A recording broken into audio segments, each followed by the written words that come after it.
ದೇವರಿಗೆ ಸ್ತೋತ್ರವಾಗಲಿ.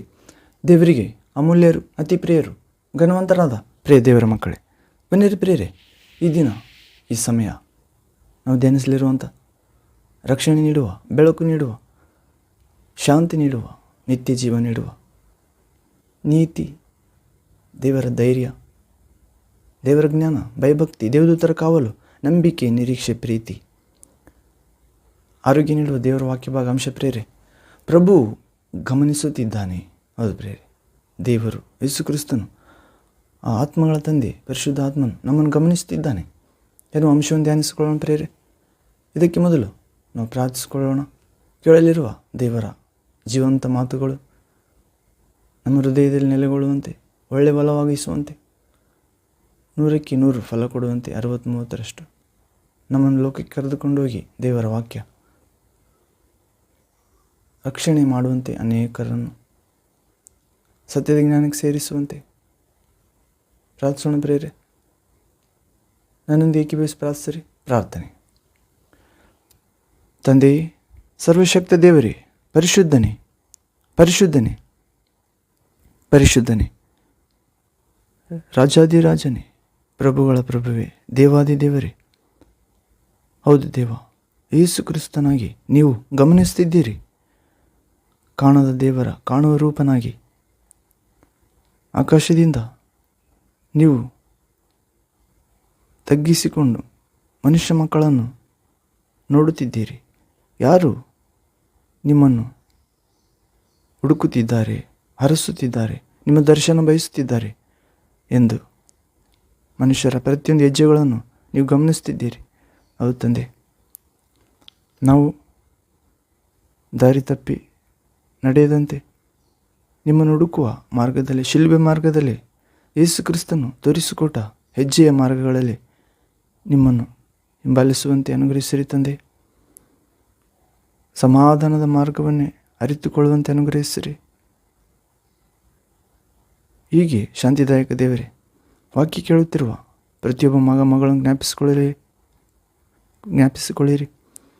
ಪ್ರಭುವೇ, ನೀವು ಗಮನಿಸುತ್ತಿದ್ದೀರಿ ಎನ್ನುವ ಅಂಶವನ್ನು ಧ್ಯಾನಿಸುವಾಗ ಕೆಲವು ನಿಮ್ಮ ಜೀವಂತ ವಾಕ್ಯಗಳಿಂದ ನಿಮ್ಮ ಮಕ್ಕಳನ್ನು ನಮ್ಮೆಲ್ಲರೊಂದಿಗೆ ಮಾತನಾಡಿ ಸವರಿದ ಕವಲುಗಳಂತೆ ಶುದ್ಧ ಮಾಡಿರಿ.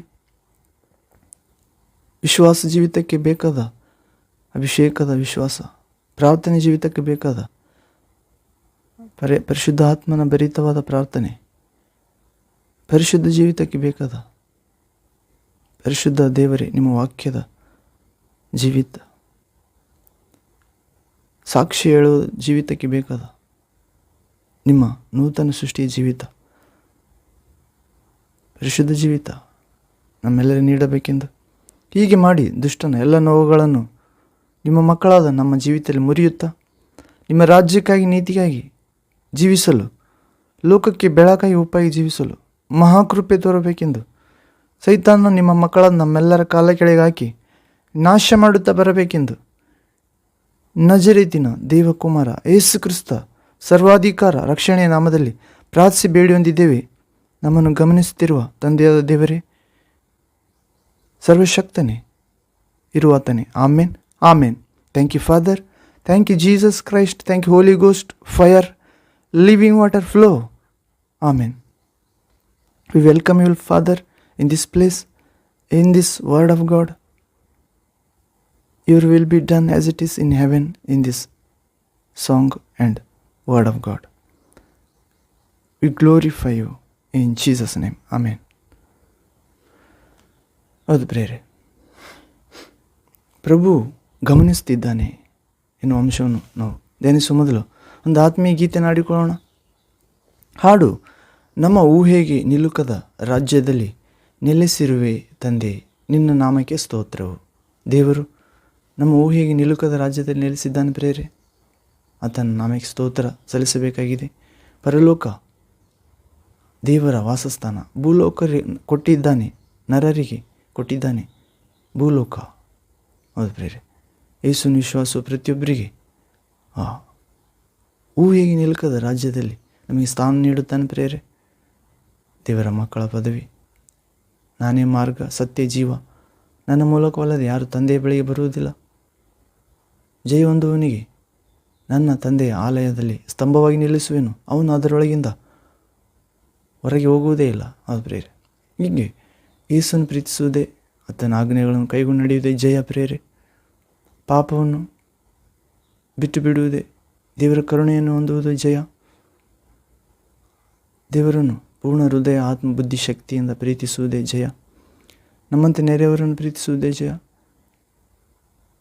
ಯೇಸು ಕೊಟ್ಟ ಆಜ್ಞೆಗಳನ್ನು ಲೋಕಕ್ಕೆ ತಿಳಿಸಿ ಅನೇಕರನ್ನು ಯೇಸುವಿನ ಶಿಷ್ಯರನ್ನಾಗಿಸುವುದೇ ಜಯ. ಪರಿಶುದ್ಧ ಆತ್ಮನನ್ನು ಪಡೆದುಕೊಂಡು ದೇವರ ಮಕ್ಕಳ ಮಾರ್ಗದಲ್ಲಿ ವಿಧೇಯತೆಯಿಂದ ಜೀವಿಸುವುದೇ ಜಯ. ಹೀಗೆ ಪ್ರಭು ಗಮನಿಸುತ್ತಿದ್ದಾನೆ ಎನ್ನುವ ಅಂಶವನ್ನು ನಾವು ದೈನ ಸಮುದ್ರ ಹಾಡನ್ನು ಆಡಿಕೊಳ್ಳೋ ಪ್ರೇರೆ. ನಮ್ಮ ಊಹೆಗೆ ನಿಲುಕದ ರಾಜ್ಯದಲ್ಲಿ ನೆಲೆಸಿರುವೆ ತಂದೆ. ನನ್ನೊಂದು ಏಕೀಭವಿಸಾಡಿರಿ ಹಾಡು. ನಮ್ಮ ಊಹೆಗೆ ನಿಲುಕದ ರಾಜ್ಯದಲ್ಲಿ ನೆಲೆಸಿರುವೆ ತಂದೆ ದೇವ, ನಿನ್ನ ನಾಮಕ್ಕೆ ಸ್ತೋತ್ರವು, ನಿನ್ನ ನಾಮಕ್ಕೆ ಸ್ತೋತ್ರವು. ನಮ್ಮ ಊಹೆಗೆ ನಿಲುಕದ ರಾಜ್ಯದಲ್ಲಿ ನೆಲೆಸಿರುವೆ ತಂದೇಸುವೆ, ನಿನ್ನ ನಾಮಕ್ಕೆ ಸ್ತೋತ್ರವು, ನಿಮ್ಮ ನಾಮಕ್ಕೆ ಸ್ತೋತ್ರವು. ವೇದದ ಬೋಧನೆ ತಿಳಿಸುವುದು, ನಿಮ್ಮ ರಾಜ್ಯವು ಸುಂದರ ಪಾವನವು. ಪವಿತ್ರ ಸತ್ಯವೇದದ ಬೋಧನೆ ತಿಳಿಸುವುದು, ನಿಮ್ಮ ರಾಜ್ಯವು ಸುಂದರ ಪಾವನವು. ಆ ರಾಜ್ಯವು ನನ್ನಲ್ಲಿ ಬರಲಿ, ನಿಮ್ಮ ಚಿತ್ತವು ಜಗದಲ್ಲಿ ಆಗಲಿ. ಆ ರಾಜ್ಯವು ನಮ್ಮಲ್ಲಿ ಬರಲಿ ತಂದೆ ದೇವ, ನಿಮ್ಮ ಚಿತ್ತವು ಜಗದಲ್ಲಿ ಆಗಲಿ. ನಮ್ಮ ಊಹೆಗೆ ನಿಲುಕದ ರಾಜ್ಯದಲ್ಲಿ ನೆಲೆಸಿರುವೆ ತಂದೆ. ಪರಿಶುದ್ಧಾತ್ಮ ದೇವರೇ, ನಿನ್ನ ನಾಮಕ್ಕೆ ಸ್ತೋತ್ರವು, ನಿಮ್ಮ ನಾಮಕ್ಕೆ ಸ್ತೋತ್ರವು. ಹಸಿವಿಗೆ ನರಳುವ ನಮ್ಮನ್ನು ಅನ್ನವ ನೀಡುತ್ತ ಕಾಪಾಡು ತಂದೆ. ಹಸಿವಿಗೆ ನರಳುವ ನಮ್ಮನು ಅನ್ನವ ನೀಡುತ್ತ ಕಾಪಾಡು. ನಾವು ಪರರನ್ನು ಕ್ಷಮಿಸಲು ನಮ್ಮನ್ನು ನೀ ಕ್ಷಮಿಸು. ನಾವು ಪರರನ್ನು ಕ್ಷಮಿಸುವಂತೆ ಮಾಡು, ನಮ್ಮನ್ನು ನೀ ಕ್ಷಮಿಸು. ನಮ್ಮ ಊಹೆಗೆ ನಿಲುಕದ ರಾಜ್ಯದಲ್ಲಿ ನೆಲೆಸಿರುವೆ ತಂದೆ. ನಿನ್ನ ನಾಮಕ್ಕೆ ಸ್ತೋತ್ರವು, ನಿಮ್ಮ ನಾಮಕ್ಕೆ ಸ್ತೋತ್ರವು. ದುರ್ಬಲರು ನಾವು ಮಾನವರು, ಸೈತಾನ ಶೋಧನೆಯಿಂದೆಮ್ಮಲಿ. ದುರ್ಬಲರು ನಾವು ಮಾನವರು, ಸೈತಾನ ಶೋಧನೆಯಿಂದೆಮ್ಮಲಿ. ನಾವು ಶೋಧಿಸಲ್ಪಡದಂತೆ ಕೇಡಿಗನಿಂದ ಕಾಪಾಡು ನೀ. ನಾವು ಬಾಧಿಸಲ್ಪಡದಂತೆ, ಶೋಧನೆಯಲ್ಲಿ ಬೀಳದಂತೆ ಕೇಡಿಗನಿಂದ ಕಾಪಾಡು ತಂದೆ. ನಮ್ಮ ಊಹೆಗೆ ನಿಲುಕದ ರಾಜ್ಯದಲ್ಲಿ ನೆಲೆಸಿರುವೆ ತಂದೆಯೇ. ನಿಮ್ಮ ನಾಮಕ್ಕೆ ಸ್ತೋತ್ರವು, ನಿನ್ನ ನಾಮಕ್ಕೆ ಮಹಿಮೆಯು, ನಿಮ್ಮ ನಾಮಕ್ಕೆ ವಂದನೆಯು. Hallelujah, hallelujah, hallelujah. Praise the Lord. Thank you, Lord. Worship you, Lord. Glory to the Father, Son, Holy Spirit, one God, eternal life. Amen. ಹೌದು ಪ್ರೇರೆ, ನಮ್ಮ ಊಹೆಗೆ ನಿಲುಕದ ರಾಜ್ಯದಲ್ಲಿ ನೆಲೆಸಿದ್ದಾನೆ ಸೃಷ್ಟಿಕರ್ತನ ತಂದೆಯ ದೇವರು. ಹೌದು ಪ್ರಿಯರೇ, ಆತನನ್ನು ಯಾರು ಎಂದು ಕಂಡಿಲ್ಲ, ಕಾಣುವುದೂ ಇಲ್ಲ. ಆತನು ಅಗ್ಯಮ ಜ್ಯೋತಿಯಲ್ಲಿ ಅಮರತ್ವದಲ್ಲಿ ತಾನೊಬ್ಬನೇ ರಾಜಾದಿರಾಜನಾಗಿ ದೇವಾದಿದೇವರಾಗಿ ನಿವಾಸ ಮಾಡುತ್ತಿದ್ದಾನೆ.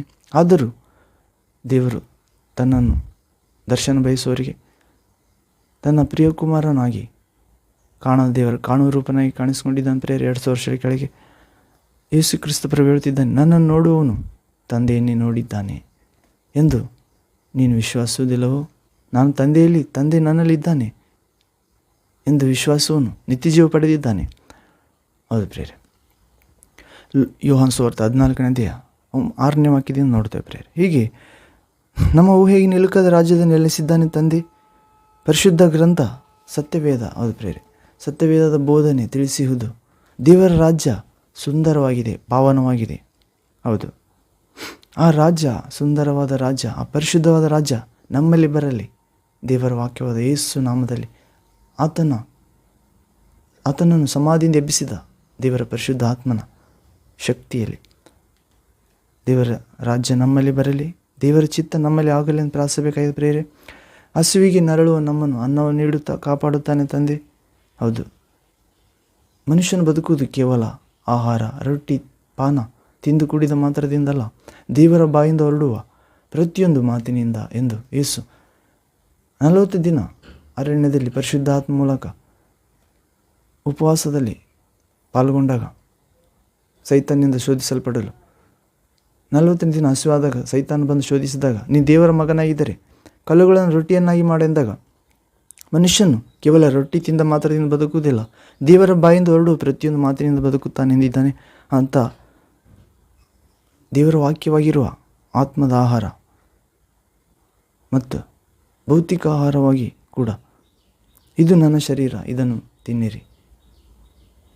ಹೌದು, ನನ್ನ ಬಳಿಗೆ ಬರುವವನಿಗೆ ಎಂದಿಗೂ ಹಸಿವಾಗುವುದಿಲ್ಲ, ನನ್ನಲ್ಲಿ ವಿಶ್ವಾಸ ಇಡುವವನಿಗೆ ನೀರಡಿಕೆ ಆಗುವುದಿಲ್ಲ ಎಂದು ಹೇಳಿದ ಪ್ರೇರೆ. ಹಸುವಿಗೆ ನರಳುವ ನಮ್ಮನ್ನು ಆತ್ಮಿಕ, ಭೌತಿಕ, ಮಾನಸಿಕವಾಗಿ ಅನ್ನ, ವಾಕ್ಯವೆಂಬ ಅನ್ನ, ಹೌದು ಪ್ರೇರೆ, ವಿಶ್ವಾಸವೆಂಬ ಪಾನ, ಅನ್ನ, ದೈಹಿಕವಾದ ರೊಟ್ಟಿ, ಅನ್ನಪಾನ ನೀಡಿ ಕಾಪಾಡುತ್ತಾನೆ ಪ್ರೇರೆ ತಂದೆ.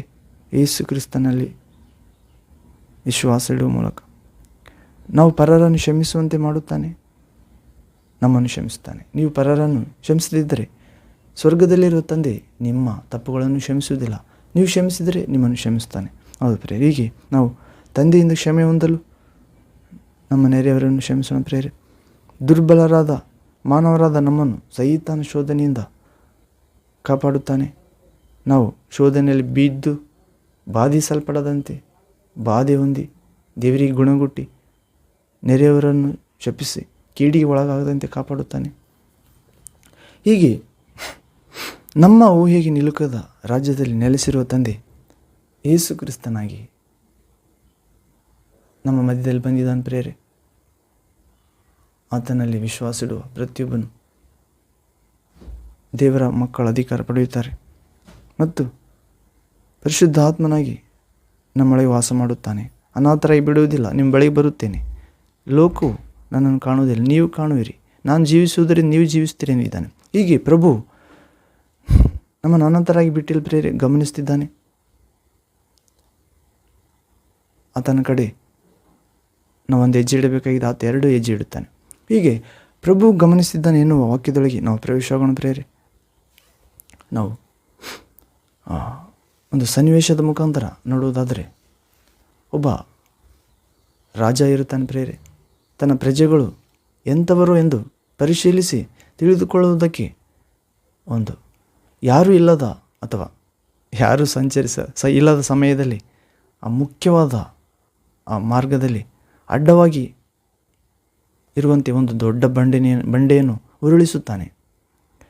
ನಂತರ ಮರೆಯಾಗಿ ಒಂದು ಸ್ಥಳದಿಂದ ಗಮನಿಸ್ತಾ ಇರುತ್ತಾನೆ. ಆ ಬಂಡೆ ಮಾರ್ಗಕ್ಕೆ ಅಡ್ಡವಾಗಿರುವುದನ್ನು ನೋಡಿದರು ಅನೇಕ ಜನರು. ಅದನ್ನು ನೋಡಿದ ಕೆಲವರು ಬಂಡೆಯನ್ನು ಇಟ್ಟ ಆ ಮನುಷ್ಯನನ್ನು ನಿಂದಿಸುತ್ತಾರೆ, ಬೈಯುತ್ತಾರೆ. ಇನ್ನು ಕೆಲವರು ಸರ್ಕಾರ ಸರಿಯಾಗಿ ಕೆಲಸ ಮಾಡುತ್ತಿಲ್ಲ, ಗೌರ್ಮೆಂಟ್ ಎಂದು ಹೇಳಿಕೊಳ್ಳುತ್ತಾರೆ. ಮತ್ತು ಕೆಲವರು ನಾವು ರಾಜನಿಗೆ ಅಥವಾ ಸರ್ಕಾರಕ್ಕೆ ಸುಂಕ ಕಟ್ಟುವುದು ದಂಡ ವ್ಯರ್ಥ ಎಂದು ಪರಿಹಾಸ್ಯ ಮಾಡುತ್ತಾರೆ. ಇದೆಲ್ಲವನ್ನು ಬಚ್ಚಿಟ್ಟುಕೊಂಡು ನೋಡುತ್ತಿರುವ ರಾಜನು ಕೇಳಿಸಿಕೊಳ್ಳುತ್ತಿದ್ದನು. ಇದೆಲ್ಲವನ್ನು ರಾಜನು ರಸ್ತೆಯ ಬದಿಯಲ್ಲಿರುವ ಮರದ ಹಿಂದೆ ಬಚ್ಚಿಟ್ಟುಕೊಂಡು ಕೇಳಿಸಿಕೊಳ್ಳುತ್ತಿದ್ದನು, ನೋಡುತ್ತಿದ್ದನು. ಕಡೆಗೆ ರೈತನೊಬ್ಬನು ಬಂದನು.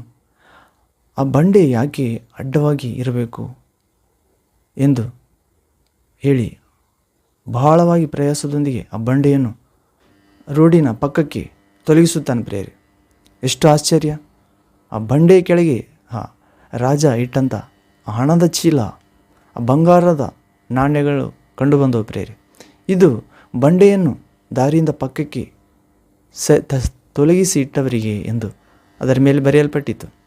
ಹೀಗೆ ರೈತನಿಗೆ ಹಿಡಿಯಲಾರದಷ್ಟು ಸಂತೋಷವಾಯಿತು. ಹೌದು, ನಮಗೆ ಸಂಭವಿಸಿದ ಪ್ರತಿ ಶ್ರಮೆಗಳೊಳಗೆ ದೇವರು ಒಂದು ಆಶೀರ್ವಾದವನ್ನು ಬಚ್ಚಿಟ್ಟಿರುತ್ತಾನೆ ಪ್ರಿಯರೇ. ನಾವು ನಮ್ಮ ಶಿಲ್ಬೆಯನ್ನು ತಿರಸ್ಕರಿಸುವುದಾದರೆ ಆಶೀರ್ವಾದವನ್ನು ಕಳೆದುಕೊಳ್ಳುತ್ತೇವೆ ಎಂದರ್ಥ. ಹೀಗೆ ಅಡ್ಡವಾಗಿರುವಂಥ ಆ ಕಲ್ಲನ್ನು ನೀನು ಹೇಗೆ ಎದುರುಕೊಳ್ಳುವೆ ಎಂದು ಪ್ರಭು ಗಮನಿಸ್ತಾ ಇದ್ದಾನೆ. ನಾವು ಯೋಬನ ಪುಸ್ತಕ 23ನೇ ಅಧ್ಯಾಯ 10ನೇ ವಾಕ್ಯದಲ್ಲಿ ಓದ್ತೇವೆ ಪ್ರೇರೆ. ಜೋಬ್ చాప్టర్ 23 వర్స్ 10th వర్డ్. నేను నడుచు మార్గము ఆయనకు తెలియను, ఆయన నన్ను శోధించిన తర్వాత నేను సువర్ణము వలె కనబడుదును అని యోబు చెప్పుచున్నాడు. దేవుని ముందర దేవుని గమనిస్తున్నాడు దేవుడని. అవును పిల్లలు,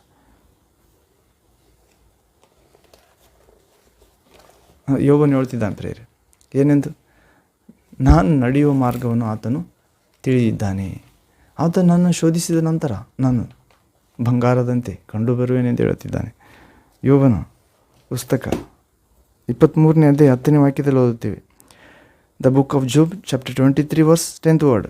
ಆತನಾದರೂ ನನ್ನ ದಾರಿಯನ್ನು ಬಲ್ಲನು, ಆತನೇ ನನ್ನನ್ನು ಶೋಧಿಸಿ ನೋಡಿದರೆ ಚೊಕ್ಕ ಬಂಗಾರವಾಗಿ ಕಾಣಿಸುವೆನು. ಹೌದು, ಯೋಬನು ಹೇಳ್ತಿದ್ದಾನೆ, ದೇವರು ನನ್ನ ದಾರಿಯನ್ನು ಬಲ್ಲನು, ಆತನೇ ನನ್ನನ್ನು ಶೋಧಿಸಿ ನೋಡಿದರೆ ಚೊಕ್ಕ ಶುದ್ಧವಾದ ಕಲ್ಮಶವಿಲ್ಲದ ಬಂಗಾರವಾಗಿ ಕಾಣಿಸುತ್ತೇನೆ ಎಂದು ಹೇಳುತ್ತಿದ್ದಾನೆ. 11ನೇ ವಾಕ್ಯ 11th ವರ್ಡ್. ಆತನ ಹೆಜ್ಜೆ ಜಾಡಿನಲ್ಲೇ ಕಾಲಿಟ್ಟಿದ್ದೇನೆ, ಓರೆಯಾಗದೆ ಆತನ ದಾರಿಯನ್ನೇ ಹಿಡಿದಿದ್ದೇನೆ. ಯೋಬನು ದೇವರ ಹೆಜ್ಜೆ ಜಾಡಿನಲ್ಲೇ ಕಾಲಿಟ್ಟಿದ್ದಾನಂತ, ಓರೆಯಾಗದೆ ಅಂದರೆ ಬೇರೆ ಹೆಜ್ಜೆ ಜಾಡಿನಲ್ಲಿ ಕಾಲಿಡದೆ ದೇವರ ದಾರಿಯನ್ನೇ ಹಿಡಿದಿದ್ದೇನೆ ಎಂದು ಹೇಳುತ್ತಿದ್ದಾನೆ. 12ನೇ ವಾಕ್ಯ 12th ವರ್ಡ್. ಆತನ ತುಟಿಗಳಿಂದ ಹೊರಟ ನಿಯಮಗಳಿಗೆ ನಾನು ಹಿಂದೆರಗಿಯಲಿಲ್ಲ. ದೇವರ ತುಟಿಗಳಿಂದ ಹೊರಟ ನಿಯಮಗಳಿಗೆ, ಆಜ್ಞೆಗಳಿಗೆ, ಮಾತುಗಳಿಗೆ, ವಾಕ್ಯಗಳಿಗೆ ನಾನು ಹಿಂತೆಗೆಯಲಿಲ್ಲ, ನಾನು ನೆರವೇರಿಸುವುದಿಲ್ಲ, ಕೈಗೊಳ್ಳುವುದಿಲ್ಲ ಎನ್ನಲಿಲ್ಲ ಅಂತ ಪ್ರೇರೆ. ಕೈಗೊಂಡ. ಹೌದು, ನಮ್ಮ ದಾರಿಯನ್ನು ಕೂಡ ದೇವರು ಬಲ್ಲಾತನಾಗಿದ್ದಾನೆ ಪ್ರೇರೆ. ಯೋಬನ ದಾರಿಯನ್ನು ಬಲ್ಲ ದೇವರು. ಯೋಬನನ್ನು ಶೋಧಿಸಿ ನೋಡಿದ ದೇವರು ನಮ್ಮನ್ನು ಕೂಡ ಶೋಧಿಸಿ ನೋಡುತ್ತಾನೆ. ಚೊಕ್ಕ ಬಂಗಾರವಾಗಿ ಯೋಬನು ಕಾಣಿಸಿದ್ದಾನೆ, ನಾವು ಕೂಡ ಕಾಣಿಸಬೇಕಾಗಿದೆ. ಯೋಬನು ದೇವರ ಹೆಜ್ಜೆ ಜಾಡಿನಲ್ಲಿ ಕಾಲಿಟ್ಟಿದ್ದಾನಂತ ನಾವು ಕೂಡ ದೇವರಾದ ಯೇಸು ಕ್ರಿಸ್ತನ ಶಿಲುಬೆಯ ಹೆಜ್ಜೆ ಜಾಡಿನಲ್ಲಿ ಕಾಲಿಡಬೇಕಾಗಿದೆ. ಓರೆಯಾಗದೆ ಆ ಶಿಲುಬೆಯ ದಾರಿಯನ್ನೇ ಹಿಡಿಯಬೇಕಾಗಿದೆ. ಮತ್ತು ಪ್ರಭುವಿನ ತುಟಿಗಳಿಂದ ಹೊರಟ ಆ ನಿತ್ಯ ಜೀವದ ಅಸೊಡಂಬಡಿಕೆಯ ನಿತ್ಯ ಜೀವದ ಆ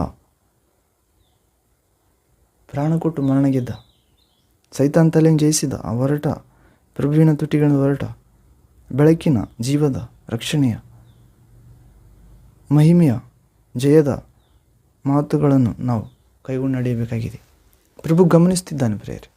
ಹೌದು, ನಾನು ಕೂಡ ಸುಮಾರು 2006ರಲ್ಲಿ ದೇವರನ್ನು ವಿಶ್ವಾಸಿಸಿದರೆ ಇಂದು ಬ್ಯಾಕ್ಗ್ರೌಂಡ್ಲಿಂದ 6 ತಿಂಗಳ ನಂತರ ನಿಜವಾಗಿ ಇತನೇ ದೇವರಂತ ಅನ್ಯ ದೇವರುಗಳು, ಮಿಥ್ಯ ದೇವರುಗಳನ್ನು, ಮನುಷ್ಯ ಕಲ್ಪಿಸಿದ ದೇವರುಗಳನ್ನು, ದೇವದೂತರು ದುರಾತ್ಮಗಳಾಗಿ ಬಿದ್ದ ದೇವರುಗಳನ್ನು ಪೂಜಿಸುವುದನ್ನು 6 ತಿಂಗಳ ಒಳಗಡೆ ಬಿಟ್ಟೆ. 6 ತಿಂಗಳಲ್ಲೇ ಈತನೇ ನಿಜವಾದ ದೇವರಂತ ಕಂಡು ಬಂತು. ಯೇಸು ಕ್ರಿಸ್ತನು ಸತ್ಯ ದೇವರ ನಿತ್ಯ ಜೀವವು. ಅನಂತರ 2 ವರ್ಷಗಳ ನಂತರ ನಾನು ಪ್ರಾರ್ಥಿಸುವುದಕ್ಕೆ ಶುರುವಾದೆ ಮತ್ತು ಬೈಬಲ್ ಓದಿ ದೇವರಲ್ಲಿ ಆಳವಾಗಿ ವಾಕ್ಯಗಳನ್ನು ಧ್ಯಾನಿಸೋದಕ್ಕೆ ಶುರು ಮಾಡಿದೆ. ಹಾಗೆ ನನಗೆ ಒಂದು ವಾಕ್ಯ ದೊರಕಿದ ಪ್ರೇರೆ. ಅನೇಕ ವಾಕ್ಯಗಳು ದೊರಕಿದವು. ಅದರಲ್ಲಿ ಅಪೊಸ್ತಲ ಕಾರ್ಯಗಳು 16ನೇ ಅಧ್ಯಾಯ 31ನೇ ವಾಕ್ಯ, ಆ್ಯಕ್ಟ್ಸ್ ಚಾಪ್ಟರ್ 16 ವರ್ಸ್ 31 ವರ್ಡ್. ಅಲ್ಲಿ ಸುವಾರ್ತೆ ಸಾರುತ್ತಿರುವಾಗ ಪೌಲ ಮತ್ತು ಸೀಲರನ್ನು ಸೆರೆಮನೆಯಲ್ಲಿ ಹಾಕಿಸುತ್ತಾರೆ. ಆ ಮಧ್ಯರಾತ್ರಿಯಲ್ಲಿ ಅವರು ಸ್ತುತಿಗೀತೆಗಳನ್ನು ಆಡುತ್ತಿರುವಾಗ ಸೆರೆಮನೆ ಅಸ್ಥಿವಾರ ಕದಲುತ್ತದೆ ಪ್ರೇರೆ. ಭೂಕಂಪ ಉಂಟಾಗಿ ಸೆರೆಮನೆ ಬಾಗಿಲು ತೆರೆಯುತ್ತದೆ, ಬೀಗದ ಕೈ ಕಳಚಿ ಬೀಳುತ್ತವೆ. ಹೌದು ಪ್ರೇರೆ. ಹೀಗೆ ಕೈದಿಗಳೆಲ್ಲರೂ ಹೊರಗಡೆ ಹೋಗಿರಬಹುದು ಎಂದು ಸೆರೆಮನೆ ಅಧಿಕಾರಿ ಅಪಾಯ ಮಾಡಿಕೊಳ್ಳುವುದರಲ್ಲಿದ್ದಾಗ ಪೌಲನು ಒಳಗಡೆ ಇರುತ್ತಾನೆ. ಯಾವ ಹಾನಿ ಮಾಡಿಕೊಳ್ಳಬೇಡ, ನಾವು ಎಲ್ಲರೂ ಇಲ್ಲೇ ಇದ್ದೇವೆ ಎಂದಾಗ ಒಳಗಡೆ ದೀಪ ತೆರೆಸಿಕೊಂಡು ಹೋದಾಗ ಅಲ್ಲೇ ಇರುತ್ತಾರೆ. ಆಗ ಸೆರೆಮನೆ ಅಧಿಕಾರಿ ಪೌಲನನ್ನು ಕೇಳುತ್ತಾನೆ ಪ್ರೇರೆ, ಏನೆಂದು, ಸ್ವಾಮಿಯವರೇ, ನಾವು ರಕ್ಷಣೆ ಹೊಂದಬೇಕಾದರೆ ಏನು ಮಾಡಬೇಕೆಂದಾಗ, ನೀನು ಯೇಸು ಕ್ರಿಸ್ತನಲ್ಲಿ ವಿಶ್ವಾಸವಿಡು, ನೀನು ನಿನ್ನ ಮನೆಯವರೆಲ್ಲರೂ ರಕ್ಷಣೆ ಹೊಂದುವಿರಿ ಎಂದು ಹೇಳುತ್ತಾನೆ ಪ್ರೇರೆ. ಅದೇ ರಾತ್ರಿ ಸೆರೆಮನೆ ಅಧಿಕಾರಿ ಪೌಲನನ್ನು ಕರೆದುಕೊಂಡೋಗಿ ಮನೆಯಲ್ಲಿ ದೀಕ್ಷಾ ಸ್ನಾನ ಮಾಡಿಸಿಕೊಳ್ಳುತ್ತಾನೆ ಮತ್ತು ಆತನೊಂದಿಗೆ ಅನ್ನಪಾನಗಳನ್ನು ಊಟ ಮಾಡಿ ಸಂತೋಷ ಪಡುತ್ತಾನೆ ಪ್ರೇರೆ. ಹೌದು, ಸೆರೆಮನೆ ಅಧಿಕಾರಿ ಪೌಲನನ್ನು ಬಿಟ್ಟು ಬಿಡುತ್ತಾನೆ. ಇಂದಿನ ರಾತ್ರಿ ಅಸ್ಥಿವಾರ ಕದಲಿರುವುದನ್ನು, ಬಾಗಿಲು ತೆರೆದಿರುವುದನ್ನು, ಜೈಲು ಬಾಗಿಲುಗಳು ಎಲ್ಲರೂ ಓಡಿ ಹೋಗಿದ್ದಾರೆ ಎಂದು ಅಂದುಕೊಂಡು ಸಾಯಬೇಕೆಂದುಕೊಂಡಿರ್ತಾನೆ. ಯಾಕಂದರೆ ಕೈದಿಗಳೆಲ್ಲರೂ ಹೋದಾಗ ನೀನೇನು ಮಾಡುತ್ತಿರುವೆ ಎಂದು ಅಧಿಕಾರಿಗಳು ಈತನಿಗೆ ಗಲ್ಲು ಶಿಕ್ಷೆ ಏರಿಸುತ್ತಾರೆ ನಾಳೆ. ಆದರೆ ಪೌಲನು ಇಲ್ಲೇ ಇದ್ದೇನೆ, ಹಾನಿ ಮಾಡಿಕೊಳ್ಳಬೇಡ ಎಂದು ಕತ್ತಲಿನೊಳಗಿಂದಲೇ ಆತ್ಮದ ಕಣ್ಣುಗಳಿಂದ ಹೇಳ್ತಾನೆ ಪ್ರೇರೆ, ಪರಿಶುದ್ಧಾತ್ಮ ಮೂಲಕ. ಹೌದು, ಕಾರಣ ಪೌಲನು 3 ದಿನ ಲೋಕದ ಕಣ್ಣುಗಳು ಕುರುಡಾಗಿರುತ್ತವೆ. ಯೇಸುವನ್ನು ದರ್ಶಿಸಿದಾಗ, ಮಹಿಮಾ ಸ್ವರೂಪನನ್ನು ದರ್ಶಿಸಿದಾಗ ಯೇಸುವಿನ ಕಣ್ಣುಗಳು ಬಂದಿರ್ತವೆ, ಪರಲೋಕದ ಕಣ್ಣುಗಳು. ಪರಿಶುದ್ಧಾತ್ಮನ ತುಂಬಿದಾತನಾಗಿರ್ತಾನೆ. 3 ದಿನದ ನಂತರ ಆತನು ಕಣ್ಣುಗಳು ಮತ್ತೆ ಬರುತ್ತವೆ. ದೇವರ ಮನುಷ್ಯನಾದ ಅನನೀಯ ಬಂದು ಪ್ರಾರ್ಥಿಸಿದಾಗ ಪರಿಶುದ್ಧಾತ್ಮ ತುಂಬುತ್ತಾನೆ. ಕಣ್ಣುಗಳ ಲೋಕದ ಪರದೆ ಹರಿದು ಹೋಗಿ ಪರಲೋಕದ ದೃಷ್ಟಿ ಬರುತ್ತದೆ. ಆ ದೃಷ್ಟಿಯಿಂದಲೇ ಸೆರೆಮನೆ ಅಧಿಕಾರಿಗೆ ಹೇಳ್ತಾನೆ, ಕತ್ತಲೊಳಗಿಂದಲೇ ಹಾನಿ ಮಾಡಿಕೊಳ್ಳಬೇಡ, ನಾವೆಲ್ಲರೂ ಇಲ್ಲೇ ಇದ್ದೇವೆ. ದೇವರು ನಿನ್ನ ಕೈಯಿಂದ ಹೊರಗಡೆ ನನ್ನನ್ನು ಕಳಿಸುತ್ತಾನೆ. ನಾವು ಹೋಗುವುದು ಅವಶ್ಯಕತೆ ಇಲ್ಲ. ನಾವು ಕಳ್ಳರಾಗಿದ್ದರೆ ನಾವು ಓಡಿ ಹೋಗುತ್ತಿದ್ದೆವು. ನಾವು ಕಳ್ಳರಲ್ಲ, ನಾವು ಸತ್ಯ ಸ್ವರೂಪನ ಮಕ್ಕಳು. ಸಮಗ್ರ ಸತ್ಯ ಕರೆದುಕೊಂಡು ಹೋಗುವ ಪರಿಶುದ್ಧ ಆತ್ಮನ ಮೂಲಕ ನಡೆಸಲ್ಪಡುವವರು. ಹೀಗೆ ಸೆರೆಮನೆ ಅಧಿಕಾರಿ ದೀಕ್ಷಾಸ್ನಾನ ತೆಗೆದುಕೊಳ್ತಾನೆ ಪ್ರೇರೆ. ನೀನು ಕ್ರಿಸ್ತ ಯೇಸುವಿನಲ್ಲಿ ವಿಶ್ವಾಸವಿಡು ಎಂದು ಪೌಲನು ಸೆರೆಮನೆ ಅಧಿಕಾರಿಗೆ ಹೇಳುತ್ತಾನೆ. ಸೆರೆಮನೆ ಅಧಿಕಾರಿ ಕೂಡ ಆ ಪವಾಡವನ್ನು ನೋಡಿ, ಅದ್ಭುತವನ್ನು ನೋಡಿ,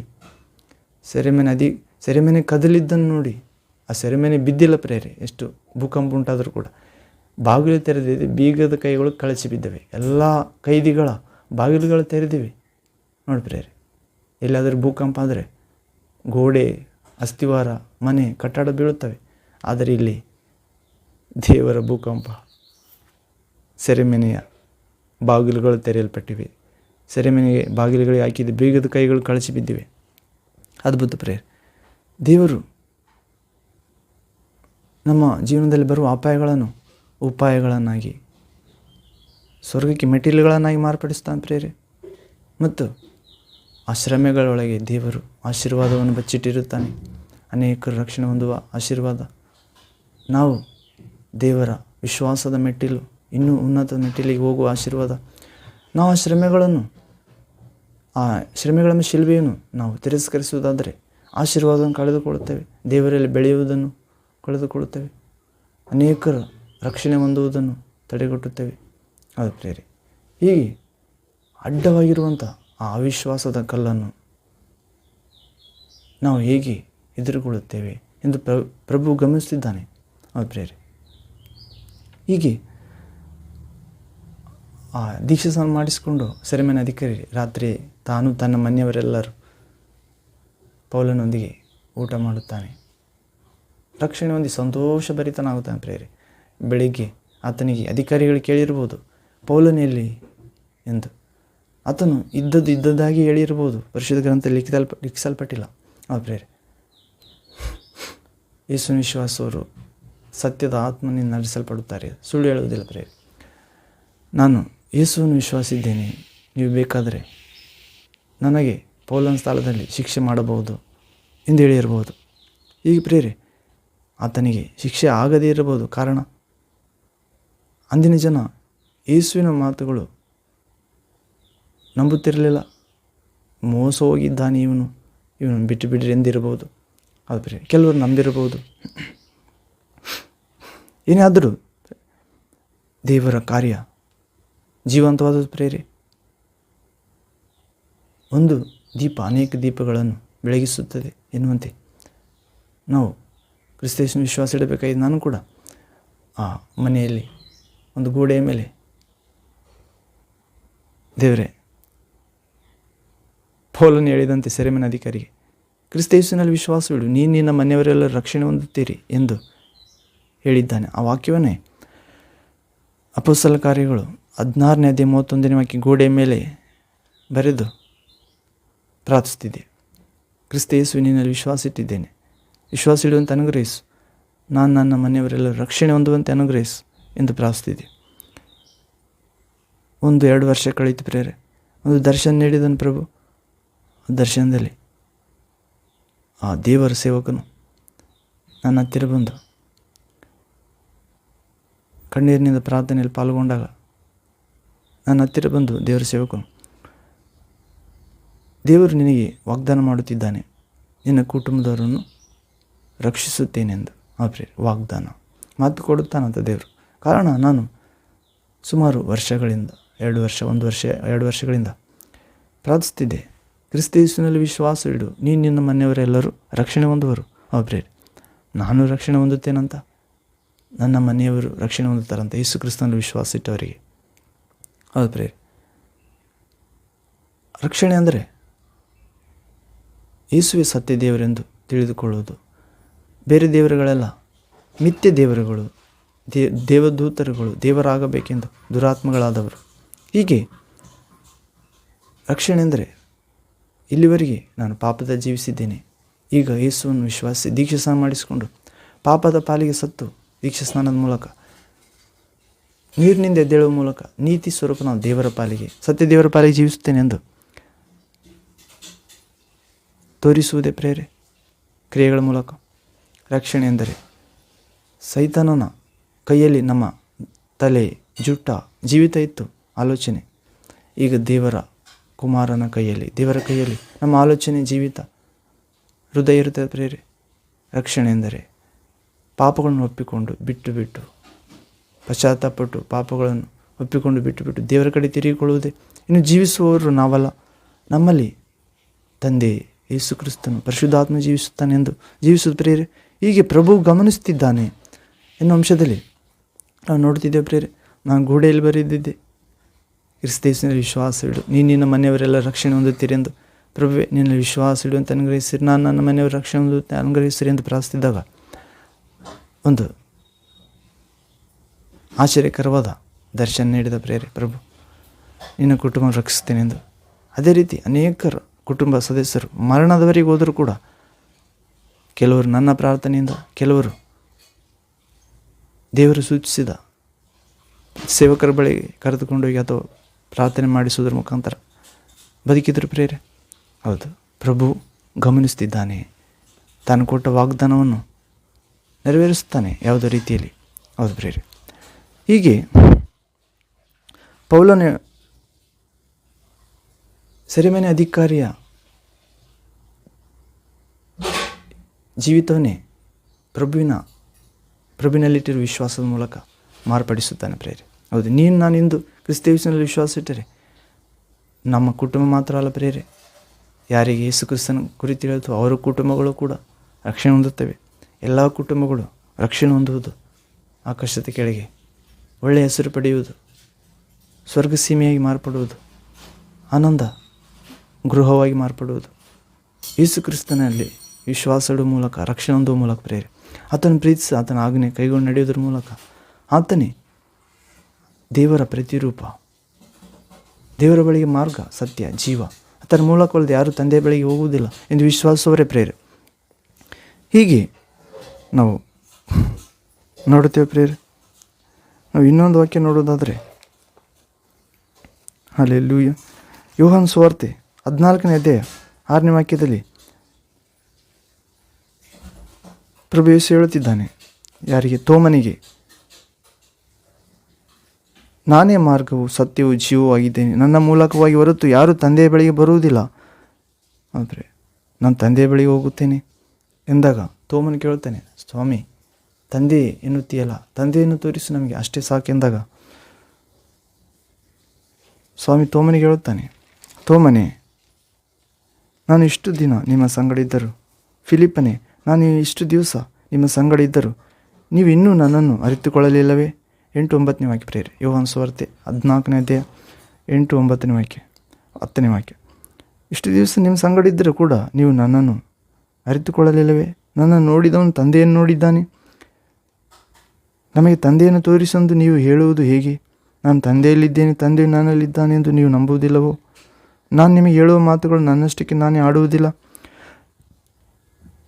ತಂದೆಯು ನನ್ನಲ್ಲಿ ಇದ್ದುಕೊಂಡು ತನ್ನ ಕ್ರಿಯೆಗಳನ್ನು ನಡೆಸುತ್ತಾನೆ.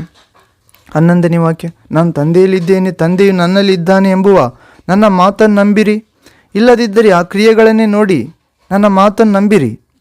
12ನೇ ವಾಕ್ಯ, ನಿಮಗೆ ನಿಜ ನಿಜವಾಗಿ ಹೇಳುತ್ತೇನೆ, ನನ್ನನ್ನು ನಂಬುವವನು ನಾನು ನಡೆಸುವ ಕ್ರಿಯೆಗಳನ್ನು ತಾನು ನಡೆಸುವನು ಮತ್ತು ಅವುಗಳಿಗಿಂತ ಮಹತ್ತಾದ ಕ್ರಿಯೆಗಳನ್ನು ನಡೆಸುವನು, ಯಾಕಂದರೆ ನಾನು ತಂದೆಯ ಬಳಿಗೆ ಹೋಗುತ್ತೇನೆ. 13ನೇ ವಾಕ್ಯ, ಇದಲ್ಲದೆ ನೀವು ನನ್ನ ಹೆಸರಿನಲ್ಲಿ ಏನೇನು ಬೇಡಿಕೊಳ್ಳುವಿರೋ ಅದನ್ನು ನೆರವೇರಿಸುವೆನು, ಹೀಗೆ ಮಗನ ಮೂಲಕವಾಗಿ ತಂದೆಗೆ ಮಹಿಮೆ ಉಂಟಾಗುವುದು. 14ನೇ ವಾಕ್ಯ, 14th word, John chapter 14th word, ನೀವು ನನ್ನ ಹೆಸರಿನಲ್ಲಿ ನನ್ನನ್ನು ಏನಾದರೂ ಬೇಡಿಕೊಂಡರೆ ಅದನ್ನು ನೆರವೇರಿಸುವೆನು. ಪ್ರೇರಿ 15-16 ವಾಕ್ಯದ ನೋಡುತ್ತಿದ್ದಾನೆ, ನೀವು ನನ್ನನ್ನು ಪ್ರೀತಿಸುವರಾದರೆ ನನ್ನ ಮಾತುಗಳನ್ನು ಕೈಗೊಂಡು ನಡೆಯುತ್ತೀರಿ, ಆಗ ನಾನು ತಂದೆಯಲ್ಲಿ ಬೇಡಿಕೊಳ್ಳುವೆನು, ತಂದೆಯು ನಿಮಗೆ ಬೇರೊಬ್ಬ ಸಹಾಯಕನನ್ನು ಕಳಿಸಿಕೊಡುತ್ತಾನೆ. ಆ ಸಹಾಯಕ ಯಾರೆಂದರೆ ಸತ್ಯ ಸ್ವರೂಪಿಯಾದ ಪರಿಶುದ್ಧ ಆತ್ಮನೇ. ಲೋಕವು ಆತನನ್ನು ಬರಮಾಡಿಕೊಳ್ಳುವುದಿಲ್ಲ, ಆದರೆ ನೀವು ಆತನನ್ನು ಬರಮಾಡಿಕೊಳ್ಳುತ್ತೀರಿ, ಅರಿತುಕೊಳ್ಳುತ್ತೀರಿ. ಆತನು ನಿಮ್ಮ ಸಂಗಡ ನಿಮ್ಮೊಂದಿಗೆ ನಿಮ್ಮ ಒಳಗೆ ವಾಸ ಮಾಡುತ್ತಾನೆ ಮತ್ತು ನಿಮ್ಮನ್ನು ಅನಾಥರನ್ನಾಗಿ ಬಿಟ್ಟು ಹೋಗುವುದಿಲ್ಲ, ನಿಮ್ಮ ಬಳಿಗೆ ಬರುತ್ತೇನೆ ಸ್ವಲ್ಪ ಕಾಲವಾದ ಮೇಲೆ ಎಂದು ಹೇಳುತ್ತಿದ್ದಾನೆ. ಪರಿಶುದ್ಧ ಆತ್ಮ ತಂದೆಯ ಬಳಿಯಿಂದ ಕಳಿಸಿಕೊಡುವ ಮೂಲಕ. ಹೌದು ಪ್ರೇರಿ, ಹೀಗೆ ಪ್ರಭು ಗಮನಿಸ್ತಿದ್ದಾನೆ ಆತನನ್ನು ವಿಶ್ವಾಸವರಿಗೆ. ತಂದೆಯ ಬಳಿಗೆ ಹೋದ ನಂತರ ಕೂಡ ನಮ್ಮನ್ನು ಅನಾಥರಾಗಿ ಬಿಡುವುದಿಲ್ಲ, ನಿಮ್ಮನ್ನು ಶಿಷ್ಯರೇ ಬೇರೊಬ್ಬ ಸಹಾಯಕನನ್ನು ಕಳಿಸಿಕೊಡುತ್ತೇನೆ. ಆತನು ನಾನು ಹೇಳಿದವುಗಳಿಂದ ಹೇಳಿ ನಿಮ್ಮ ನೆನಪಿಗೆ ತರುತ್ತಾನೆ. ಪಾಪ, ನ್ಯಾಯ, ನೀತಿ, ಅಂತಿಮ ತೀರ್ಪು ಮತ್ತು ಮುಂದೆ ಆಗುವ ಸಂಗತಿ ತಿಳಿಸುತ್ತಾನೆ, ಸಮಗ್ರ ಸತ್ಯಕ್ಕೆ ನಡೆಸುತ್ತಾನೆ. ಹೌದು, ತಂದೆಗಿರುವುದೆಲ್ಲ ನನ್ನದೇ ಮತ್ತು ನನಗಿರುವುದೆಲ್ಲ ನಿಮ್ಮದೇ. ನೀವು ನನ್ನನ್ನು ಗಮನಿಸುತ್ತಾ ನಡೆದಾಗ ಪರಲೋಕ ಮಾರ್ಗದಲ್ಲಿ, ಸತ್ಯದಲ್ಲಿ, ನನ್ನ ಜೀವ ವಾಕ್ಯದಲ್ಲಿ ಎಂದು ಪ್ರಭು ತಿಳಿಯಪಡಿಸ್ತಿದ್ದಾನೆ. ಪ್ರೇರೆ, ಪ್ರಭು ಗಮನಿಸ್ತಿದ್ದಾನೆ ಎನ್ನುವ ವಾಕ್ಯದಲ್ಲಿ ನೋಡುತ್ತಿದ್ದೇವೆ. ನಾವು ಇನ್ನೊಂದು ವಾಕ್ಯ ನೋಡೋಣ ಪ್ರೇರೆ. ಕೊನೆಯದಾಗಿ ನಾವು ಯೋಹಾನ ಸುವಾರ್ತೆ 6ನೇ ಅಧ್ಯಾಯ. ಹಲ್ಲೆಲೂಯಾ, ಯೇಸುವೆ ಸ್ತೋತ್ರ, ಯೇಸುವೆ ವಂದನೆ, ಯೇಸುವೆ ಆರಾಧನೆ. 6ನೇ ಅಧ್ಯಾಯದಲ್ಲಿ ಯೋಹಾನ ಸುವಾರ್ತೆ, ಜಾನ್ ಗಾಸ್ಪಲ್ ಚಾಪ್ಟರ್ 16 ವರ್ಸ್ 22 ನೋಡುವುದಾದರೆ, ಯೇಸು ತಾನೇ ಜೀವಕರವಾದ ರೊಟ್ಟಿ ಎಂದು ಬೋಧಿಸಿದ್ದರಿಂದ ಆತನ ಶಿಷ್ಯರೆಲ್ಲ ಅನೇಕರು ಹಿಂಜರಿದಿದ್ದು. ಹೌದು, ಯೇಸು ತಾನೇ ಜೀವಕರವಾದ ರೊಟ್ಟಿ. ನಮ್ಮ ಪೂರ್ವಜರು ಇಸ್ರಾಯೇಲರು ಈಜಿಪ್ಟ್ ದೇಶದಿಂದ ಕಾನಾನ್ ದೇಶಕ್ಕೆ ದೇವರನ್ನು ಆರಾಧಿಸಲು ಪ್ರಯಾಣ ಹೊರಟಾಗ ಮಾರ್ಗ ಮಧ್ಯದಲ್ಲಿ ಅವರಿಗೆ ದೇವರು ಭೋಜನ ನೀಡಿದರು. ದೇವದೂತರು ತಿನ್ನುವ ಆಹಾರ, ಬಲಿಷ್ಠವಾದ ಆಹಾರ. ಆದರೂ ಆ ರೊಟ್ಟಿ, ದೇವದೂತರು ತಿನ್ನುವ ಮನ್ನಾ ತಿಂದರೂ ಕೂಡ ಅವರು ಸತ್ತು ಹೋದರು. ಆದರೆ ನಾನು ಕೊಡುವ ರೊಟ್ಟಿಯನ್ನು ತಿನ್ನುವವನಿಗೆ, ನಾನೇ ಆಗಿರುವ ರೊಟ್ಟಿಯನ್ನು ತಿನ್ನುವವನಿಗೆ ವಾಕ್ಯವಾದ ನಾನು ನನ್ನ ಮಾತುಗಳನ್ನು ತಿನ್ನುವವನಿಗೆ ಸಾವು ಇರುವುದಿಲ್ಲ. ಈ ರೊಟ್ಟಿಯನ್ನು ತಿನ್ನುವವನು ಎಂದಿಗೂ ಸಾಯುವುದಿಲ್ಲ ಎಂದು ಹೇಳುತ್ತಿದ್ದಾನೆ ಪ್ರಿಯರೇ. ಹೌದು, ನಾನು ಕೊಡುವ ರೊಟ್ಟಿ ಯಾವುದೆಂದರೆ ಸ್ವರ್ಗದಿಂದ ಇಳಿದು ಬಂದು ಜೀವಕ್ಕೆ ಜೀವವನ್ನುಂಟು ಮಾಡುವಂಥದ್ದೇ. ಆದ್ದರಿಂದ ಯೇಸು ಕ್ರಿಸ್ತನು ಅಲ್ಲಿ 5,000 ಜನರಿಗೆ ಆತನ ವಾಕ್ಯ ಕೇಳಲು ಬಂದಿರ್ತಾರೆ ಪ್ರಿಯರೇ. 3 ದಿನ ಆಗಿರುತ್ತದೆ.